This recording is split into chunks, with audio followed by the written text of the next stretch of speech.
Hello guys. आपको जैसे कि पता है कि मैंने पहली अपनी वीडियो में क्या बनाया था कि फ्रेंच रिवॉल्यूशन इवेंट बताया था आपको मैंने। कब का? 14 जुलाई का 1789 का। उसमें इवेंट में क्या हुआ था कि मीन्स राजा ने अपनी आर्मी भेजी और लोगों को लगा कि ये हम पे आग बरसाएगा, तो उन्होंने कमांडर मारा था, प्रिजनर ज़्यादा किए थे और फिर वेस्टाइल को बर्बाद किया था। और मैंने राजा के बारे में बताया था। राजा के बारे में आपको मैं ये बताया था कि राजा लुई 16 थे उस टाइम के, और जब वो राजा बने तो उनकी एम्प्टी खाली थी, मतलब एम्प्टी थी ट्रेजरी, मेरा कहने का ये मतलब था। और उनकी रानी ऑस्ट्रेलिया की थी, कौन? Mary Antoinette. वो राजा बने थे तब 20 साल के थे। ये भी बात आप जान लीजिए, मैंने वैसे ये पिछली वीडियो में बताई थी। तो इस बार हम क्या पढ़ेंगे वो जानते हैं। हमने कहा था इसमें हम दूसरी वीडियो में अपनी पढ़ेंगे French revolution part 2, that empty क्यों खाली थी। ठीक है, तो अब मीन्स एम्प्टी क्यों खाली थी बोल दिया मैंने, कि एम्प्टी ट्रेजरी क्यों थी बोलना था मुझे। तो देखो, एम्प्टी ट्रेजरी के बहुत सारे रीजंस थे। उसमें से पहला रीज़न मैं आपको एक्सप्लेन करना शुरू करता हूँ कि देखो, फ्रांस के राजा जो थे उन्होंने बहुत लंबे समय से युद्ध कर रहे थे, लॉन्ग ईयर ऑफ वॉर। अब देखो, युद्ध करोगे तो पैसा खर्च होगा, पैसा खर्च होगा तो क्या, पैसा खर्च होगा, और जब खर्च होगा तो देश में कमी भी आने की पूरी पूरी चांसेस होती हैं। तो देख लो, क्या आ गई कमी। तो जब देश में कमी आ गई पैसे की, तो ये रीजन आपने समझ में आया ना। पहला क्या था कि लंबे समय से युद्ध चल रहे थे इसलिए। दूसरा कि इसमें कंफ्यूजन क्रिएट हो जाती है कि मैंने पहले बोला लंबे समय से युद्ध चल रहा था, ये एक रीज़न था, ठीक है, फाइनेंशियली डाउन होने का। सेकंड क्या था कि जो राजा था उसकी दुश्मन थी ब्रिटेन, ठीक है, और ब्रिटेन के अंडर में ऑस्ट्रेलिया की 3 नहीं 13 कॉलोनीज उसने मतलब ब्रिटेन के अंडर में थी, तो उन्हें आज़ादी दिलाने के लिए उसने युद्ध कराया। उसमें भी पैसा खर्च हुआ और उसमें 2 लिवर का कर्ज हो गया। तो इससे हमें 3 चीज़ें पॉइंट मिल गए कि लंबे टाइम से युद्ध चल रहा था इसलिए। दूसरा कि फ्रांस ने हेल्प की थी इंडिपेंडेंस दिलाने के लिए ऑस्ट्रेलिया की उन 13 कॉलोनीज को जो अंडर थी ब्रिटेन के, ठीक।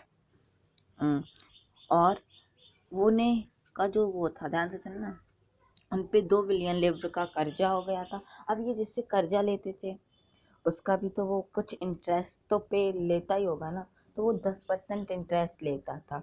अब जब ये 10% इंटरेस्ट देते थे तो उसमें भैया इनका कल्याण हो जाता था। भाई जितना आता था उतना चला भी जाता था, क्योंकि 10% देना पड़ता था। तो और एक और ज़रूरी बात मैं बता दूं, एक वर्साइल राजा का पैलेस था वर्साइल, और वर्साइल जो था ना बहुत ही सुंदर और बहुत ही महंगा था।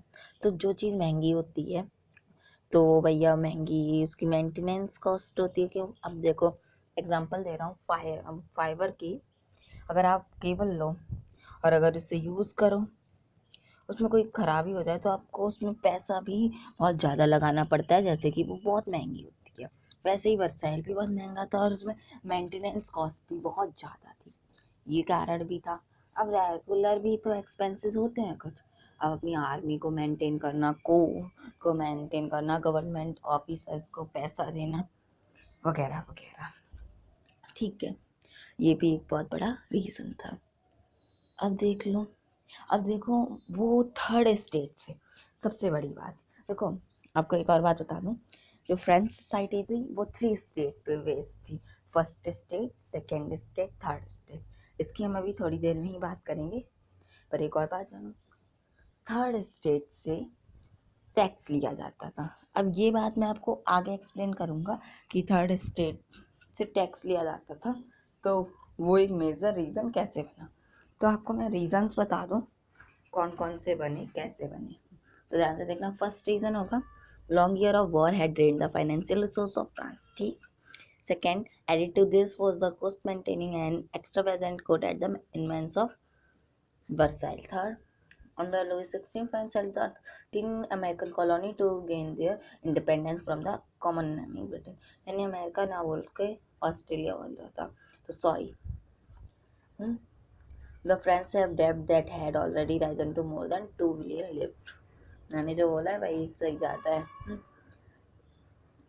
Lender who gave the state credit now begin to charge 10% interest on loan. ये भी एक रीजन. अब एक रीजन और, to the cost of maintaining an army, the cost running government offices or university will also the reason. और last reason है that third state paid taxes only. ठीक है, तो अब मैं आपको पहले ये बता दूं कि वो 3 स्टेट्स क्या थी. अब ये जो लाइन लिखी है ना ओल्ड रजाइम वाली, इसे छोड़ो, पहले जो मैं बता रहा हूँ वो सुनो. जो पीसेंट थे वो कितने, ये वाली भी बात गलत अभी नहीं, मतलब गलत नहीं है, अभी नहीं है हमारे टॉपिक में. थर्ड स्टेट में फर्स्ट स्टेट कौन थी? क्लर्जी. अब ये क्लर्जी कौन होते हैं? जो चर्च में काम करते हैं या चर्च रिलेटेड पीपल्स. ठीक, अगर पूछा जाए हुआ क्लर्जी तो आप कहोगे, क्या कहोगे? The worker who work in church, for example priest is called clergy. Second था नोबिलिटी. इसमें राजा के परिवार, राजा की सेना वगैरह आते थे. और फिर आई तीसरे में थर्ड स्टेट. अब थर्ड स्टेट में पता कौन कौन आते थे वो जानो. Court officer, lawyer, merchants, peasant artisan, big businessman, small peasant, land less, labour, servant etcetera. तो ये लोग आते थे. क्लियर? देखो क्या था, अब वहाँ पे ये था फर्स्ट और सेकंड स्टेट में जो भी जन्म लेगा उसे भैया जन्म से एक अधिकार मिलेगा. आपकी बुक में प्रिविलेज लिखा है, उसी का मतलब अधिकार होता है. तो उन अधिकारों के अंडर थर्ड स्टेट के हर पर्सन से आप अपना कार्य करा सकते हो. ठीक है, रीजंस ये थे वहाँ के. थर्ड स्टेट को ही टैक्स देना होता था. अब आपको क्लियर हुआ. अब थर्ड स्टेट में गरीब लोग ज़्यादा थे, तो अब आप उनसे टैक्स लोगे गरीब से तो वो कम दे पाएंगे. ठीक है, अब टैक्सेस पे ही बात जो चली आई है, तो मैं आपको एक चीज़ दिखाऊंगा, देखिएगा.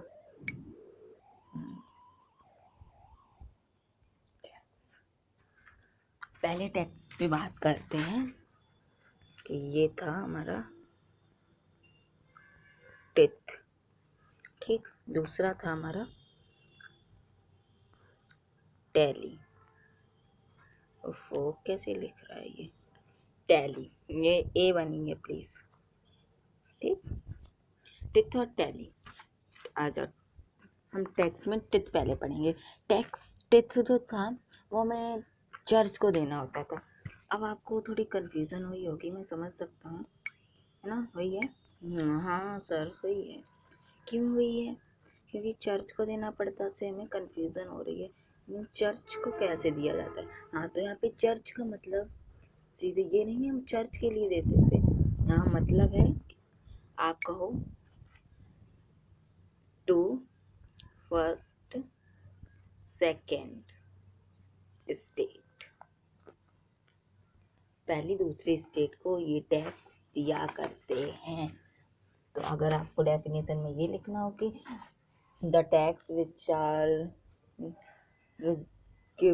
Taken by first and second state is called. Okay, आ जाइए. अब मैं आपको दूसरी चीज़ बताऊं. अब आप सोचे अच्छा ये पहली दूसरी स्टेट को दिया जाता है, तो फिर टैली क्या होता है सर जी? तो वो बहुत ही ज़्यादा ये सिंपल होता है. Direct tax to state. ये स्टेट को दिया जाता था, स्टेट के वेलफेयर में यूज होता था. ओके, क्लियर है कि नहीं? अगर ना हो, आपको कोई चीज़ ना समझ में आती तो कमेंट में डालो. मैं एक लास्टली रिवीजन सेक्शन भी बना सकता हूँ आपके लिए फॉर यू.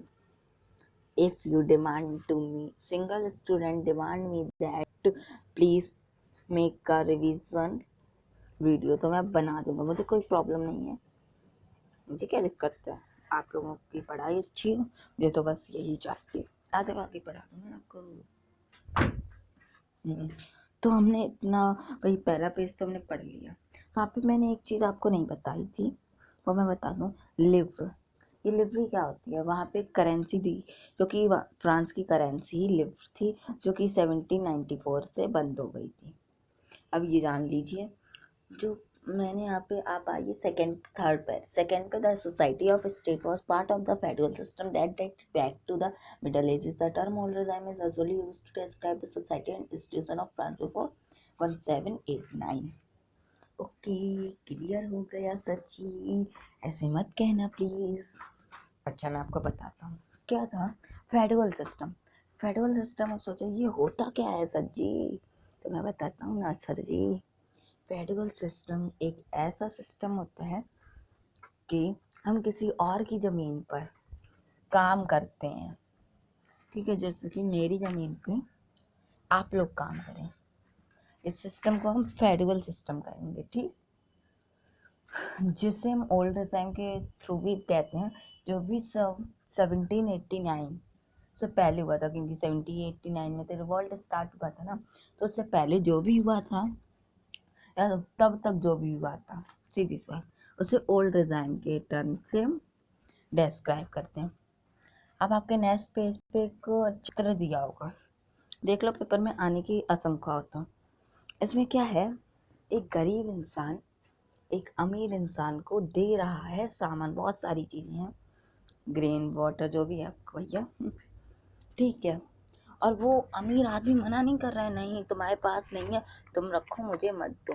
वो ले रहा है, इसलिए उस बड़े आदमी को स्पाइडर, छोटे आदमी को फ्लाई खाया। उसे स्पाइडर इसलिए खाया क्योंकि स्पाइडर फ्लाई को खा लेती है। क्लियर? ओ,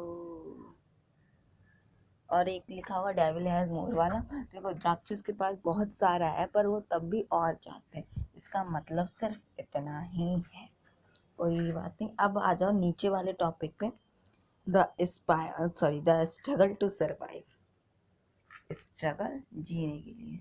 आपको एक बात बता दूं, आप लोग सोच रहे हो कि इतना 12 मिनट की वीडियो बना दी इसने, अकल तो है नहीं, बेफालतू तुम बनाया जा रहा है, ये मत कहना प्लीज। तो मैं आपको स्ट्रगल टू सर्वाइव ही पढ़ा रहा हूँ, ओके। और बच्चा जो वो बच्चा है, क्या कहते हैं, अगला पेज, वह मैं आपको अगली वीडियो में बना सकता हूँ या इसमें ही बना दूंगा अगर मन हुआ। चलो आ जाओ, पढ़ा दूंगा ना, सोचो बातें करते रहते हैं। हाँ, तो क्या होगा? स्ट्रगल टू सर्वाइव, जीने के लिए स्ट्रगल करना, ठीक है। तो क्या वहाँ पे पॉपुलेशन कितनी थी? 1750 की बात है, जब वहाँ पे पॉपुलेशन सिर्फ 23 मिलियन थी। और देखते देखते 1789 में जब सर्वे हुआ तो 28 मिलियन हो गई।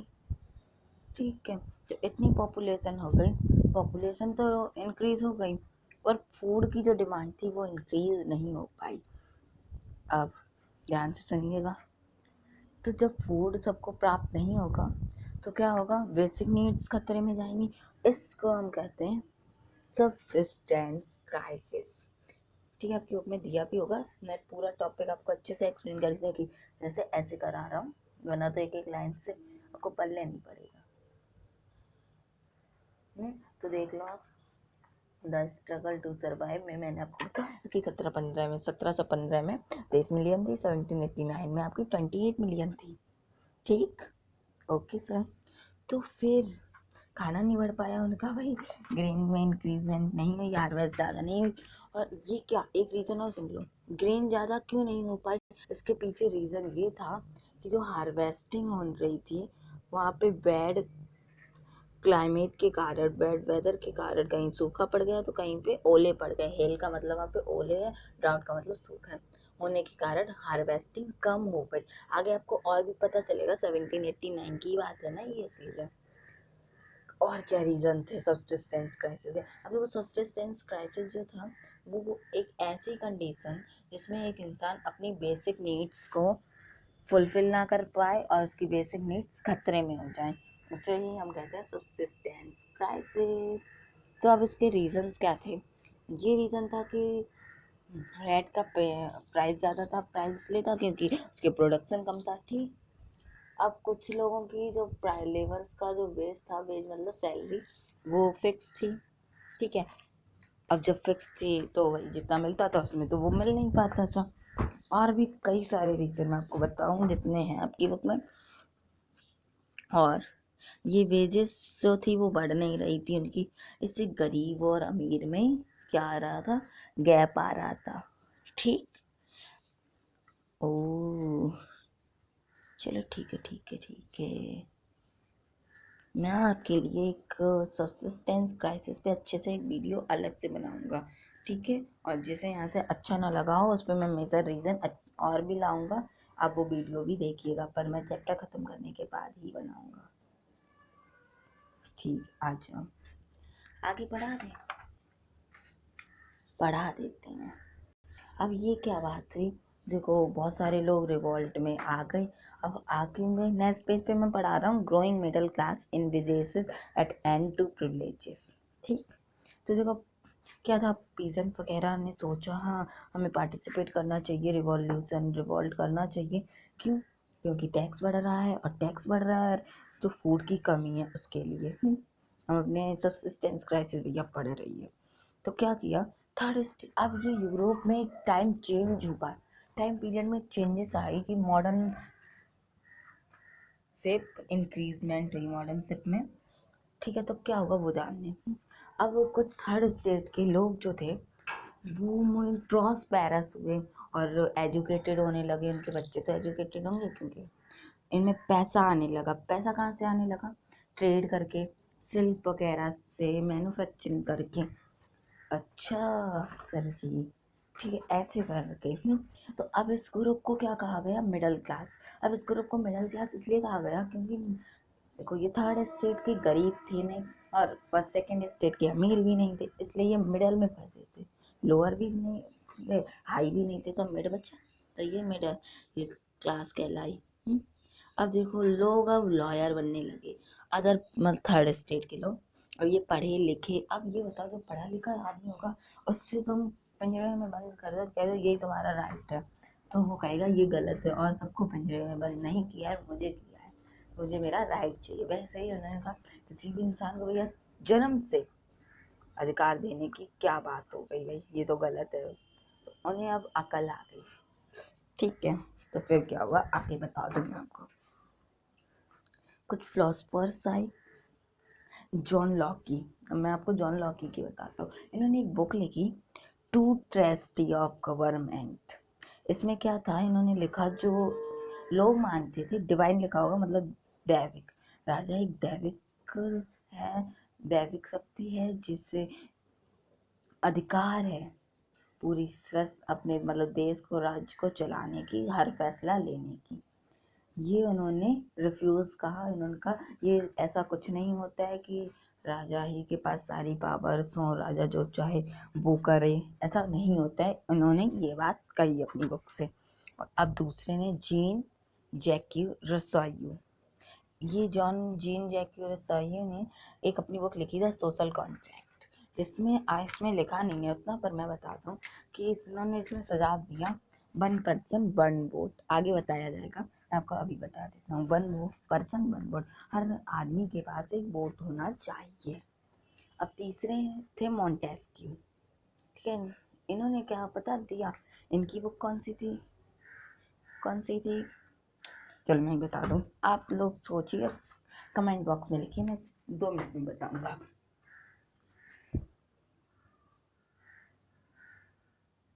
चलो नहीं आती, नहीं बता देता हूँ। The spirit of the law. इस the spirit of the law में लिखा था कि हर एक ही पावर अगर एक इंसान में होगी तो उसके दिमाग खराब होने की आशंका नहीं, 100% खराब होंगे, क्योंकि होते रहे हैं। इसलिए उन्होंने क्या कहा, उन्होंने कहा कि हम पावर्स 3 हैंड्स में होनी चाहिए, लेजिस्लेटिव, एक्सिक्यूटिव, जुडिशरी। आपको ये पता होगा, वरना तो मैं सिविक्स के में बताऊंगा, इतने वर्षों से पढ़ रहा है, मैं वापस से शॉर्टली भी एक्सप्लेन नहीं करने वाला। अब देखो, अब इसी टाइम पे अमेरिका की कॉलोनी जो 13 थी वो इंडिपेंडेंस हो गई ब्रिटेन से। जब ब्रिटेन से, तो लोगों के पास वो, और ये भी एक बात है यहाँ वो आज़ाद हो गई, तो ये फिलोसफर्स की स्टोरीज वगैरह सैलून कॉफ़ी हाउसेस में लोग बातें करने लगे, जो पढ़ नहीं पा रहे थे, उन्हें लिख कर मतलब बोलकर सुनाया गया। तो ये न्यूज़ हवा में ऐसे फैली जैसे भी कोरोना वायरस फैला है। और देखें आगे है the outbreak of the revolution. इसमें हम पढ़ेंगे कि क्या हुआ है ऐसा कि रिवॉल्ट भैया छिड़ ही गया। इसमें रिवॉल्ट के आप बहुत करीब जाओगे और रिवॉल्ट भी होगा और कॉन्स्टिट्यूशनल मोनार्की भी आएगी। तो चलो टाटा, सब्सक्राइब करना मत भूलिएगा।